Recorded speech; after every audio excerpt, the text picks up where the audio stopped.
Our batting performance. Well, once again, we've got ourselves into a position where we can launch. We probably haven't done that, to be honest. I think by the sounds of the guys, speaking to the guys, the wicket slowed up a bit through the middle. I think we saw that with the way ChrisGayle started and then struggled towards the end.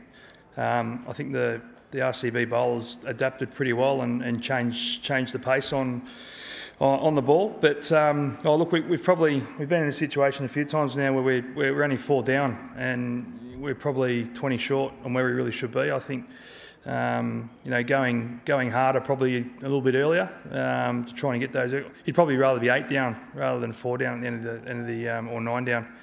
So I think we've probably got to keep chatting about that. We've spoken about that. Saying that, it was a pretty good innings from ChrisGayle.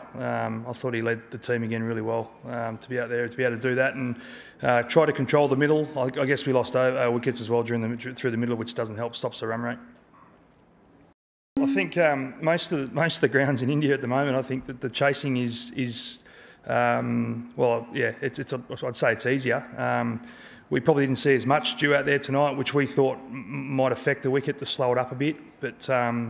Again, we'll probably touch on our bowling in a minute, but our bowling wasn't good enough with 2 pretty good bowlers, batsmen out there, as in Gayle and de Villiers. But yeah, look, I think tosses are crucial. You know, when the toss goes up and you bat first, you know you've got to make a good score because especially this ground, as well as other grounds, they're really hard to defend. Well, I think, again, our batting's been really good. I think before today we had 300-run partnerships in a row, which for 2020 cricket is very unusual. So we're batting very, very well. And I guess the disappointing thing for me is we've bowled really well in patches. We've had a couple of really good games, which we saw, I thought, improvement. And then we saw a game out there today where plans that we made were a long way off. So we've got to really...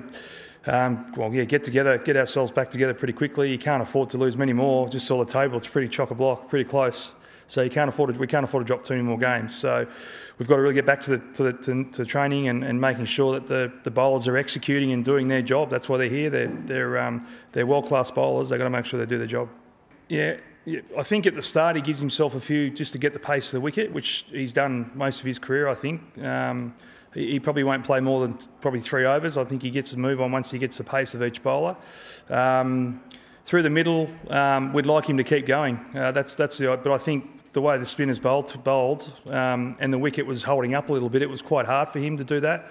And then I think with losing wickets as consistent as we did, he sort of had to be the man to bat through. And if he's there in the last 3 or 4 overs, he can get 50 runs, 60 runs if he's there. So.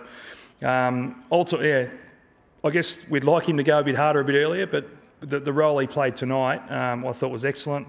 He deserved 100, but I think, as I said, the wickets and the conditions slowed up, and again we saw that at the end because he couldn't, with the spinners especially, he couldn't find the middle as much as he'd probably liked.